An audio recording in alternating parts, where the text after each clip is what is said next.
అందరికీ నమస్కారం అండి. ఇప్పుడే అందిన వార్త, ఆంధ్రప్రదేశ్ రాష్ట్రంలో పెన్షన్ లబ్ధాలకు సంబంధించి ఒక లేటెస్ట్ అప్డేట్ అయితే రావడం జరిగిందండి. కీలక సమాచారం. ముఖ్యంగా కొత్త పెన్షన్లు ఎప్పటి నుంచి అందించబోతున్నారు, సో రాష్ట్ర వ్యాప్తంగా వీరికి నోటీసులు కనుక వస్తే ఏం చేయాలి అంటే ఎవరికి వెరిఫికేషన్ జరుగుతుంది ఏంటంటే ముఖ్యంగా దివ్యాంగులకు మెడికల్ సంబంధించి, అదేవిధంగా ఇందులో వచ్చేసి 6,000 15,000 పొందుతున్న వారికి అయితే వెరిఫికేషన్ అయిపోయింది. కొంతమంది పెన్షన్ రకం మారిపోయింది. దాంతోపాటు కొంత పెన్షన్లు అనేది కొంతమంది నిషేధించబడడం జరిగింది. అయితే అప్లికేషన్ అంటే అర్హత ఉన్నవారు ఎంపీడీఓ ద్వారా అయితే పోయి మళ్ళీ ఒకసారి దరఖాస్తు అయితే చేసుకుంటున్నారనమాట.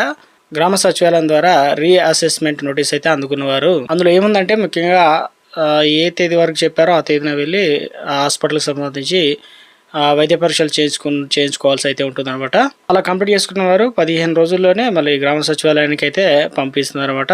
అయితే ఇవన్నీ పరిశీలించిన తర్వాత మీకు పెన్షన్ ఇవ్వాలా ఇవ్వకూడదు అని చెప్పేసి అందరూ అయితే మెన్షన్ అయితే చేస్తారనమాట. చాలా మంది అంటున్నారు మాకు మెడికల్ సంబంధించిన, అంటే ఇప్పుడు దివ్యాంగులు అదేవిధంగా ఇప్పుడు వచ్చేసి ముఖ్యంగా చాలా మంది పెన్షన్లు అయితే పొందుతున్నారు, వారికి నోటీసులు అయితే రాలేదనమాట. అటువంటి వారికి కూడా మిగిలిన వారికి మళ్ళీ నోటీసులు అయితే అందుతారనమాట. ఈ ప్రక్రియ నిరంతరం కొనసాగుతుంది. అనర్హులను నెరవేర్చేందుకని ఇది ఒక చర్య అనేది తీసుకున్నట్లు అప్డేట్స్ అయితే వచ్చాయన్నమాట. ఎవరికైతే నోటీసులు వస్తే వాళ్ళు తప్పనిసరిగా మళ్ళీ వెరిఫికేషన్కి అయితే వెళ్ళాలి. దాని తర్వాత ఎందుకంటే ఇప్పుడు ఇది కంటిన్యూగా కొనసాగుతుంది, ఈ తారీఖు వరకు కంప్లీట్ అవుతుందని కూడా చెప్పలేదు. కాబట్టి కొత్త పెన్షన్లు అంటే వైసీపీ హయాంలో కావచ్చు, ఇప్పుడు ప్రస్తుతం కొత్త పెన్షన్ల కోసం చాలామంది అయితే వెయిట్ చేస్తున్నారు. వాస్తవానికి ఇప్పుడు ఇవ్వడానికి ఛాన్స్ లేదు. ఎందుకంటే ప్రస్తుతం ఉన్నటువంటి పెన్షన్లు బోగస్ పెన్షన్లు వాటిని తొలగించిన తర్వాతనే కొత్త పెన్షన్లు ఇవ్వడానికి అయితే అవకాశాలు అయితే ఉంది. కానీ ఇందులో వచ్చేసి 6,000 15,000 స్టార్టింగ్ పెద్ద అమౌంట్ కాబట్టి వీటిపైన వెరిఫికేషన్ తర్వాత వచ్చేసి 4,016 రూపాయలు పొందుతున్న వాళ్ళు దాదాపు 16 రకాల మంది అయితే ఉండడం అయితే జరిగిందనమాట.